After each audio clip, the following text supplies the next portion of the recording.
हाय, आपके साथ मैं हूँ Surabhi Sharma. India TV YouTube channel subscribe करिए, बेल आइकन दबाएं।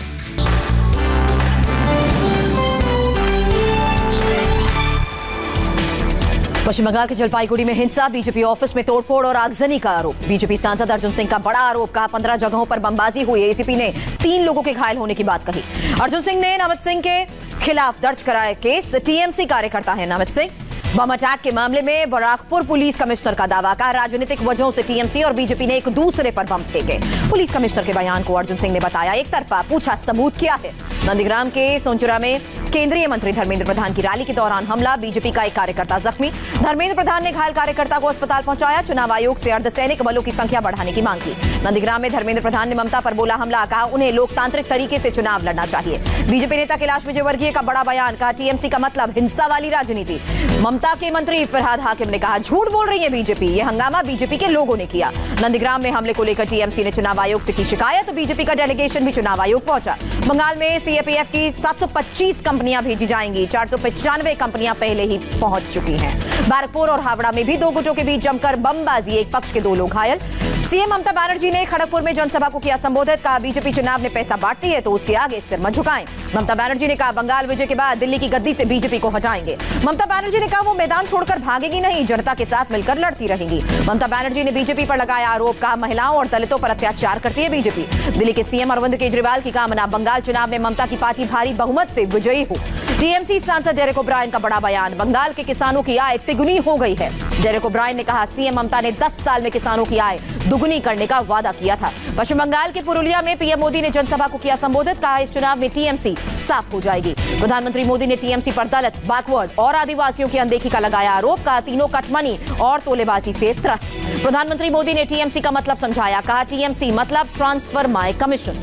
ममता के पुलवामा हमले और सेना की तख्तापलट के बयान को प्रधानमंत्री ने मुद्दा बनाया, कहा जनता जानती है कि आप किसके साथ खड़ी थी। शुभेंदु अधिकारी ने नंदीग्राम में जनसभा की। रैली से पहले गोकुल नगर में मंदिर में किया पूजा पाठ। बीजेपी के चौथे फेज के लिए उम्मीदवारों की लिस्ट जारी की। श्रावंती चैटर्जी और वैशाली डालमिया को उतारा। बंगाल चुनाव के लिए बीजेपी ने आखिरी 4 चरण के लिए उम्मीदवारों के नाम का किया ऐलान। 148 उम्मीदवारों से बीजेपी ने 6 मुस्लिमों को दी टिकट। मुकुल रॉय कृष्णानगर उत्तर से चुनाव लड़ेंगे। बीजेपी ने हावड़ा से राहुल सिन्हा को मैदान में उतारा। प्रसिद्ध फुटबॉलर कल्याण चौबे को भी टिकट। रामायण में राम का किरदार निभा चुके अभिनेता अरुण गोविल ने बीजेपी ज्वाइन की। दिल्ली में सदस्यता ली। अरुण गोविल ने कहा आज मुझे एक नई आईडी मिली है, कर्तव्य निर्वहन के बीजेपी सबसे बढ़िया प्लेटफॉर्म है। अरुण गोविल ने ममता बनर्जी पर निशाना साधा, कहा जय श्री राम से एलर्जी होना धर्म युद्ध है। बंगाल के बाद असम में पीएम मोदी की जनसभा, कहा असम की जनता और बीजेपी का दिल जुड़ा हुआ है। प्रधानमंत्री ने कांग्रेस पर हमला बोला, कहा कांग्रेस के पास ना तो नेता है और ना ही नीति। वोट के लिए धोखा देना कांग्रेस का स्वभाव। शुक्रवार से 2 दिन के दौरे पर असम जाएंगे राहुल गांधी, जनसभाओं को करेंगे संबोधित। राहुल के बाद असम में प्रियंका गांधी कमान संभालेंगी। 21 और 22 मार्च को रैलीज करेंगे। छत्तीसगढ़ के सीएम भूपेश बघेल का बीजेपी पर हमला, कहा अंग्रेजों की तरह विभाजनकारी नीति। असम कांग्रेस ने आधिकारिक सॉन्ग लॉन्च किया, 5 गारंटी से जनता को लुभाने की कोशिश। असम के लिए चुनाव आयोग ने 3 स्पेशल ऑब्जर्वर नियुक्त किए। महिला अधिकारों के लिए लड़ने वाली 5 संस्थाओं ने तैयार किया विमेंस मैनिफेस्टो 2021। नेताओं और राजनीतिक दलों के सामने रखा मैनिफेस्टो।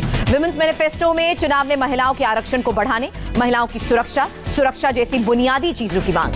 तमिलनाडु के सीएम के पलनीसामी का चुनाव प्रचार।